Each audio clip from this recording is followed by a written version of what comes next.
For more than 4,000 years, a single block of stone has been quietly humiliating modern engineers. Walk into the Serapeum of Saqqara, deep beneath the Egyptian desert, and you'll find them lined up in the dark, giant boxes carved from solid granite. Each one weighs as much as a loaded cargo truck. Each one is hollowed out from a single piece of the hardest stone the Egyptians had access to. And each one is finished to a degree of flatness that, when modern surveyors measured it with laser equipment, came back accurate to within a fraction of a human hair across surfaces longer than a grown man. Granite is not marble. It is not limestone. It is not something you carve with a chisel on a lazy afternoon. Granite is a brutal, crystalline rock studded with quartz, and quartz is so hard it will scratch steel. The Egyptians, as far as every history book will tell you, had no steel. They had copper.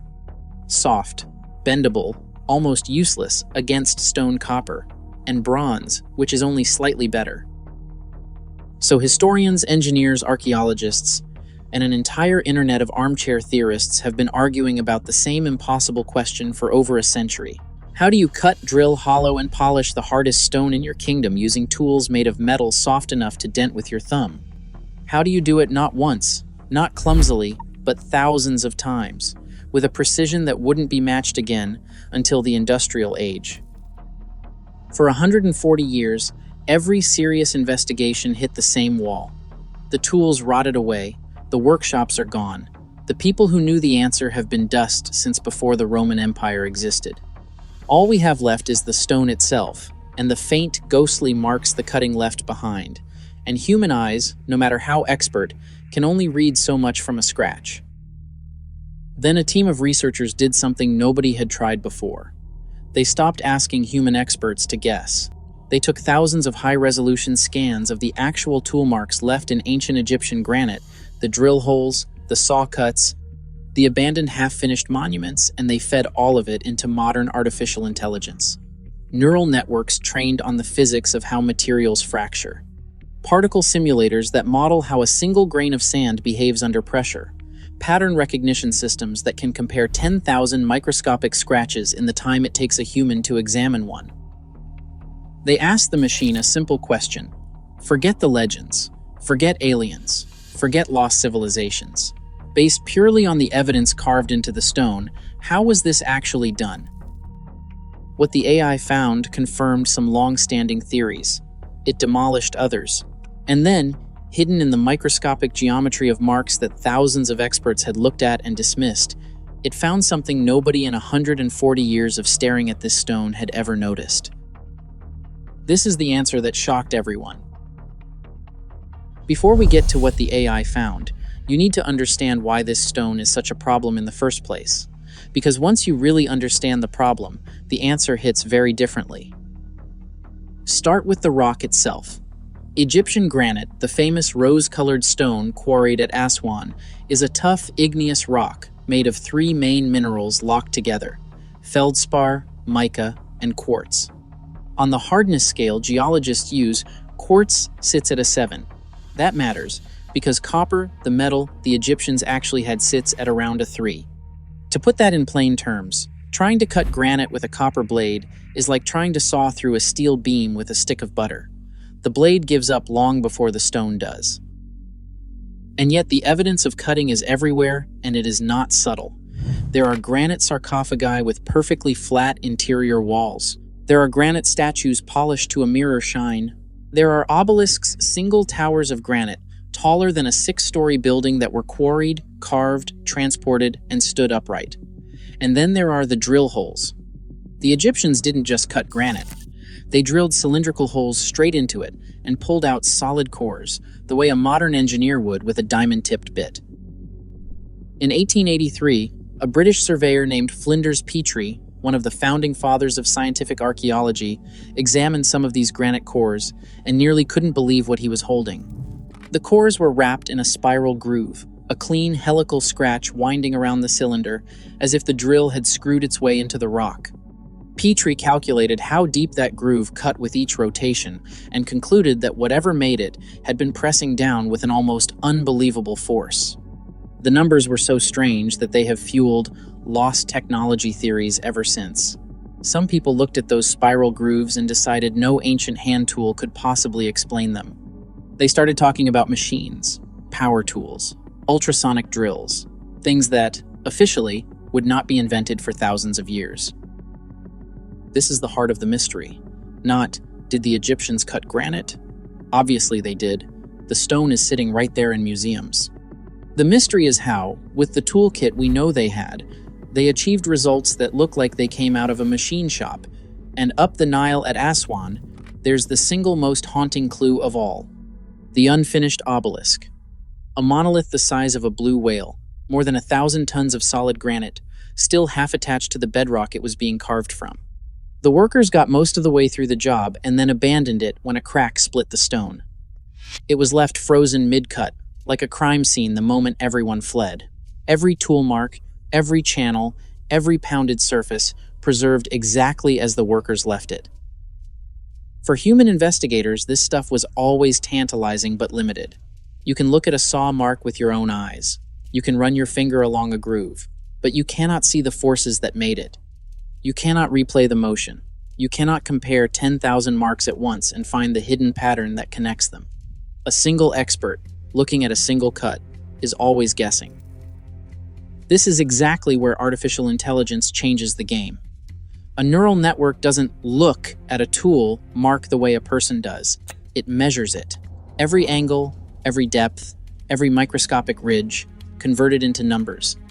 It can run physics simulations of how a grain of quartz sand behaves when it's dragged across granite under load and run that simulation millions of times to see which method produces marks that match the real thing. It can take the abandoned cuts of the unfinished obelisk and reverse engineer the exact motion that made them. It can compare the drill core in a museum in London against the drill hole still sitting in the desert and ask whether the same technique made both.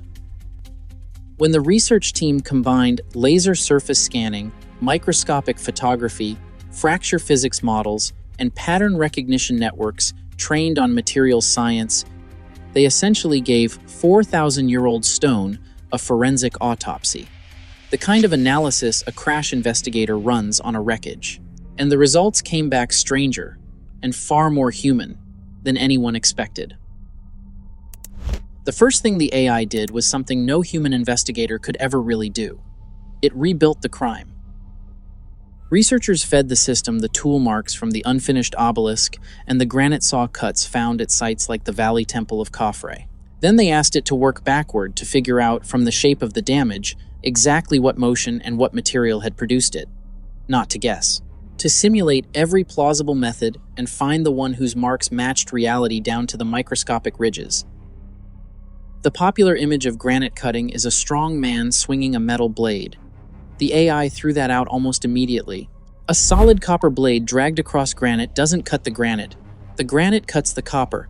The simulated marks were all wrong. Too clean, too shallow, and the blade simply wore away to nothing in seconds of simulated time. But when the model added one variable, everything snapped into alignment. Sand. Specifically, quartz sand loose grains of the exact same hard mineral that makes granite so difficult in the first place. When the AI simulated a copper blade, not as a cutting edge, but as a soft carrier dragging a layer of quartz sand back and forth under pressure, the marks it produced were a near-perfect match for the real saw cuts in the stone. The copper wasn't doing the cutting at all. It was just the thing that held the sand and pushed it. The actual cutting was being done by the sand. Thousands of tiny quartz crystals, each one as hard as the granite itself, scratching away an almost invisible amount of stone with every single stroke. This wasn't a new idea. Experimental archaeologists, most famously a researcher named Denise Stocks, had spent years physically reproducing this sawing and drilling real granite using nothing but copper tools, sand, and water. Exactly as the Egyptians could have. It works. It is slow, it is grinding, but it works. What the AI added was certainty. It didn't just say this method is possible. It said this method, and essentially only this method, produces marks that match the evidence. It closed a debate that humans had only been able to argue. But the AI found something underneath that confirmation that the experimental archaeologists had never been able to measure.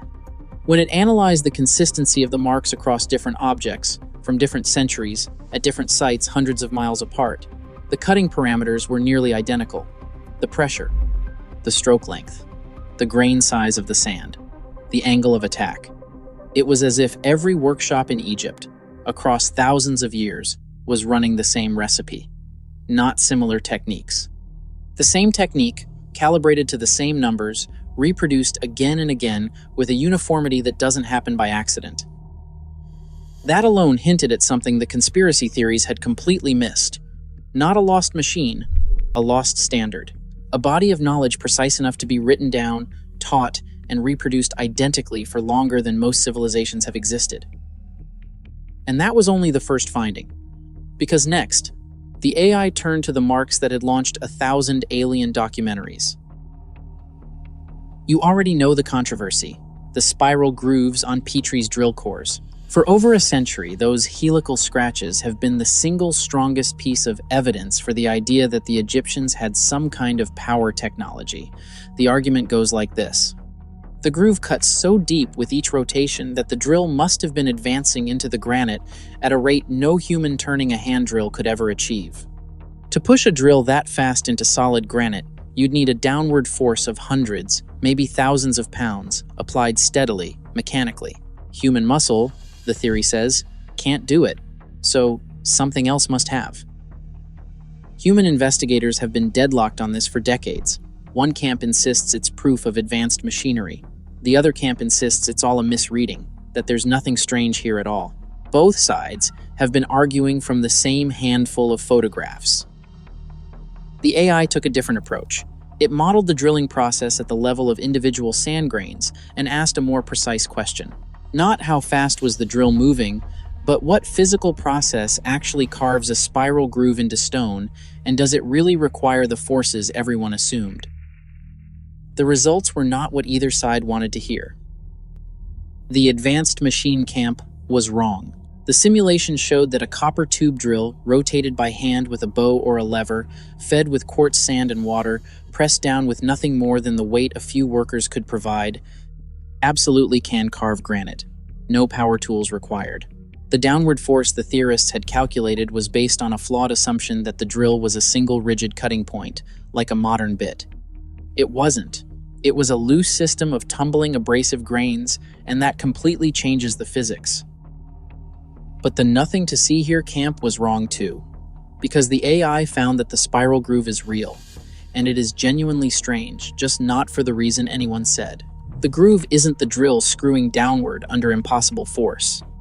It's the signature of a single, unusually large, unusually hard grain, a piece of grit that got trapped between the copper tube and the granite wall and rode around and around as the drill turned, scoring a continuous spiral as the whole assembly slowly descended.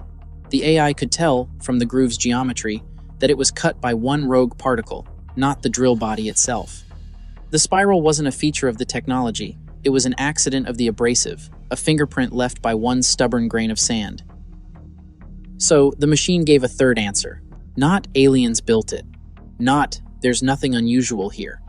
Instead, the most famous piece of impossible evidence in alternative archaeology is, in fact, real and unusual, and it was made by a grain of sand. The very thing that explained the cutting also explained the mystery that was supposed to disprove the cutting. The sand did the work.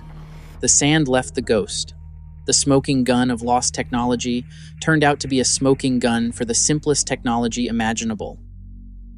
And once the AI understood that the entire process was being driven by loose abrasive rather than hard tools, it was able to do something nobody had managed before. It could measure the precision of the system. And that's where things got genuinely uncomfortable. Then the AI turned to the math. For decades, people have made big claims about the precision of Egyptian granite work, the flat surfaces, the right angles, the perfectly parallel walls of the Serapeum boxes. Almost all of it was eyeballed, or measured by hand with simple tools, and a lot of it was exaggerated by people with something to sell. Nobody had ever run the full, cold, mathematical audit. So the researchers did. They fed the AI complete laser scans of the great granite boxes of the Serapeum and asked it to measure everything, mercilessly, and report exactly how good the work really was. Here's where it got interesting. The boxes are not perfect. The AI found tiny deviations everywhere, a surface that bowed by a hair, a corner that wandered by a fraction of a degree, a wall that was a whisper thicker at one end than the other. The myth of flawless, machine-perfect, impossible precision took a hit. These were made by human beings, and human imperfection was written all over them. But then the AI did the thing only a machine can do. It didn't just measure the errors, it analyzed the pattern of the errors. And the pattern was the real shock. When you measure a surface made by a crude, trial-and-error process, the errors are random. They scatter in every direction with no rhyme or reason. That is the fingerprint of guesswork.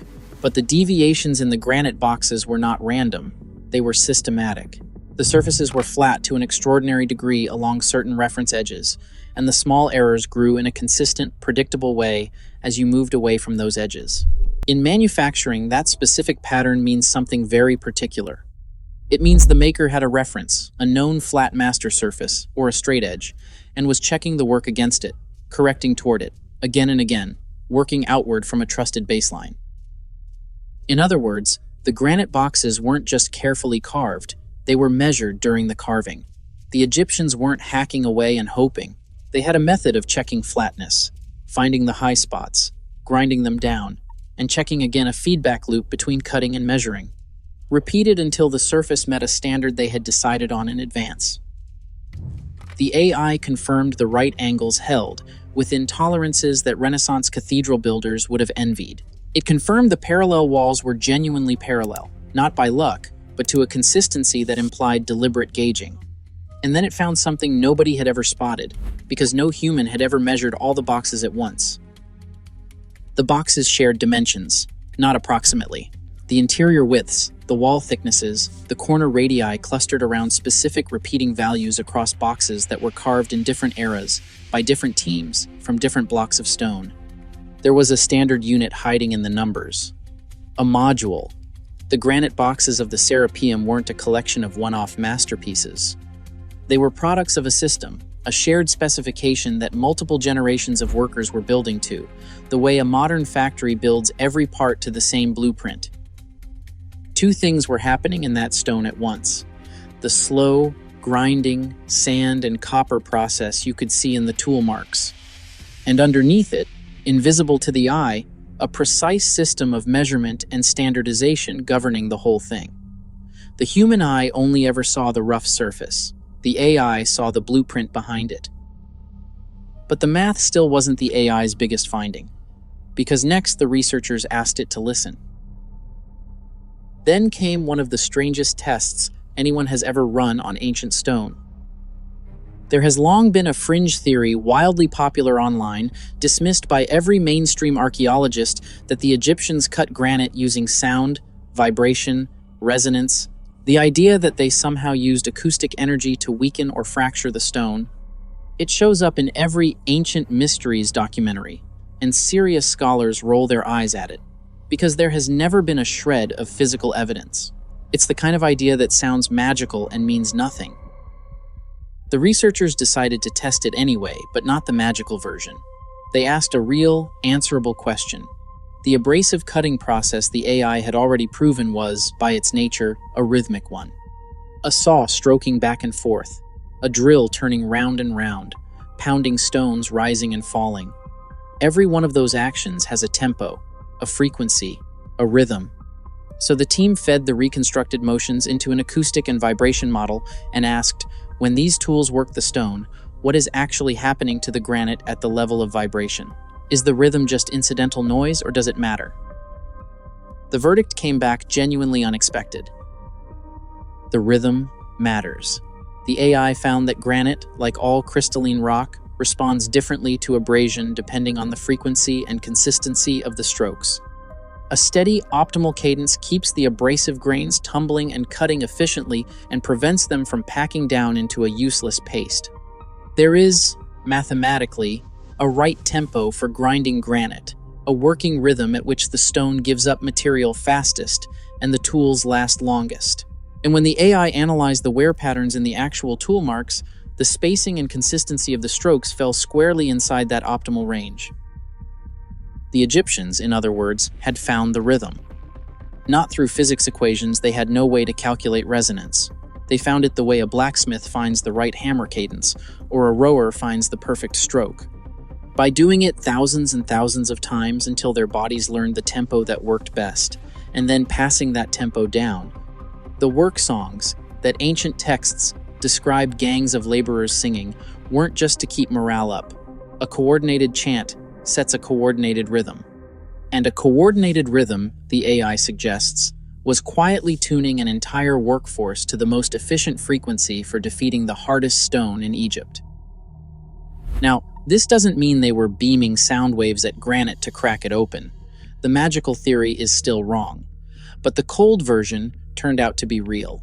There was an acoustic dimension to this work, not as a weapon, but as a tuning. The hands on those tools, across an entire civilization, had converged on a working rhythm that modern vibration analysis can now confirm was close to optimal.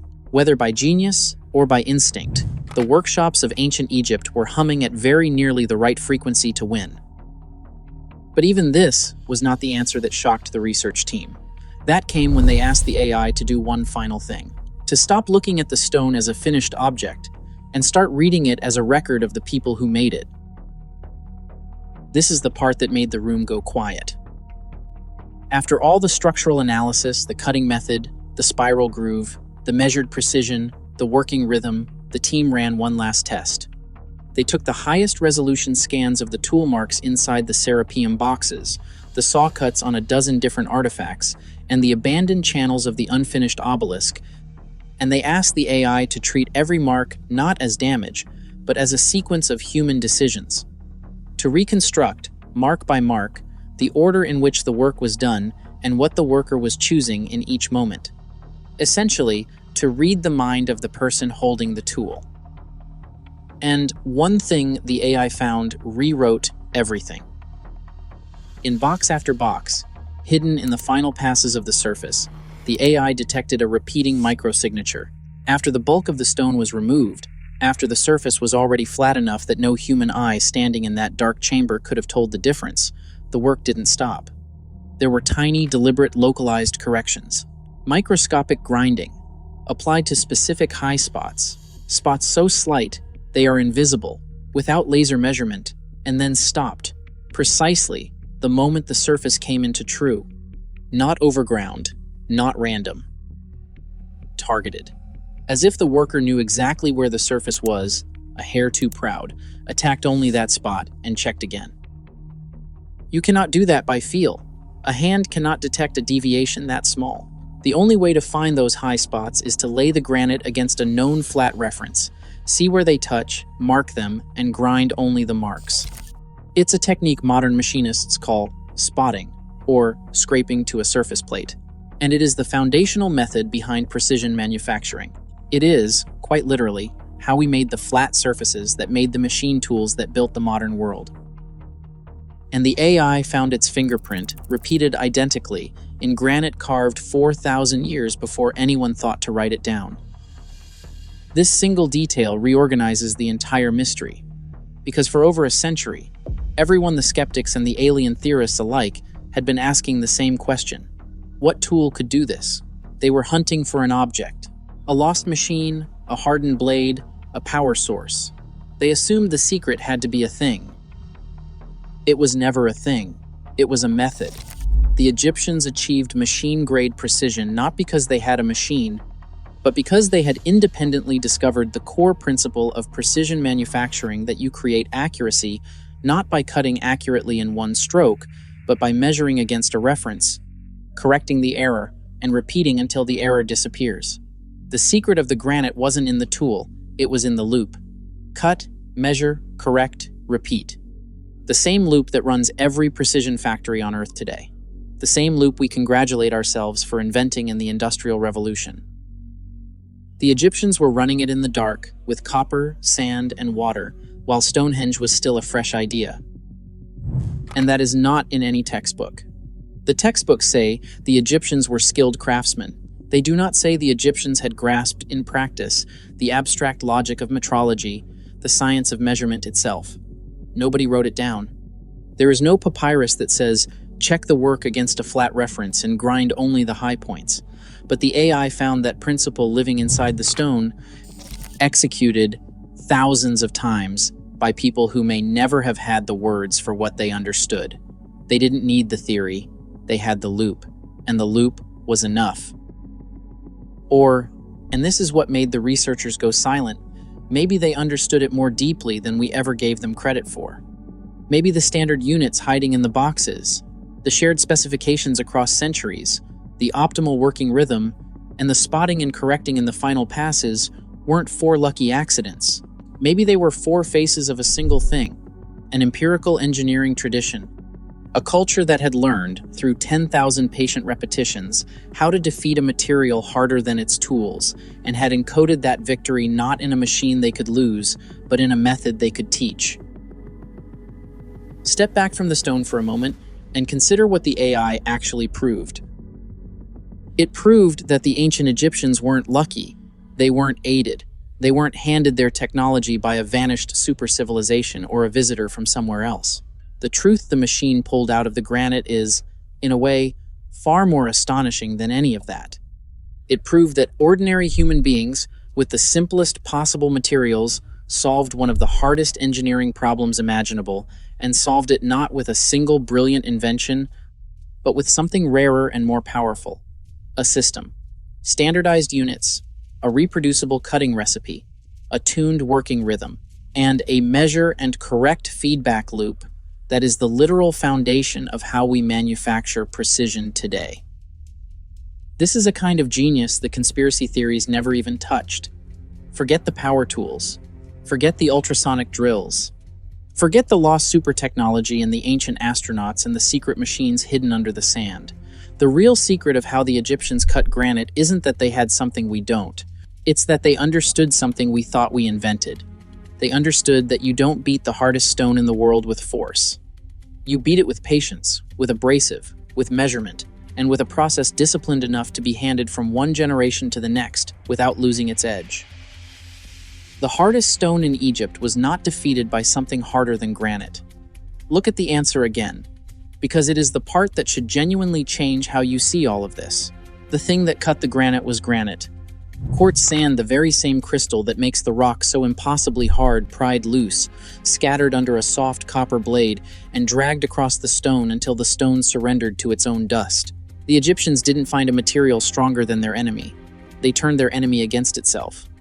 They let the mountain grind down the mountain, and they controlled that process with a precision of measurement that we, with all our steel and lasers, only managed to rediscover thousands of years later. That is why this stone has refused to give up its secret for so long.